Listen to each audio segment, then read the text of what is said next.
אומרים לי שאני משקרת, תדעי לך. כל מה שאני אומרת, אז אומרים לי, היא משקרת. מי זה אומר? אני יודעת, מסביב. ואני יודעת שזה לא נכון. אני אומרת, אני דוברת אמת. והדרגות שלך? הנה, זה הדרגות שלי.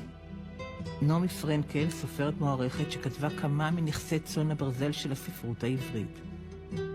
בשנת 1973, בגיל 50, שרתה נעמי רב סרן בקומנדו הימי בסיני ובתעלת סואץ. שנתיים לאחר תום המלחמה היא שקדה במשך שנה על כתיבת קדם, ראשי תיבות של קיצור דיוני מטה, ונחשפה לכל הפרוטוקולים הסודיים של הפיקוד הבכיר. ודדו ביקש מדיין לעשות פעולת מנע בצפון, כי החיילים בסכנה. הוא דיבר כאילו הוא בכה, ודיין ענה לו לא. זה היה בשעה 4:15 בבוקר.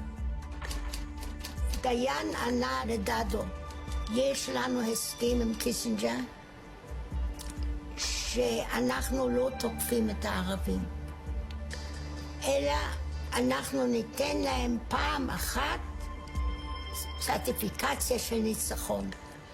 אז אחרי זה אפשר יהיה לעשות שלום איתם. לפני זה אין מה לדבר על איזשהו שלום.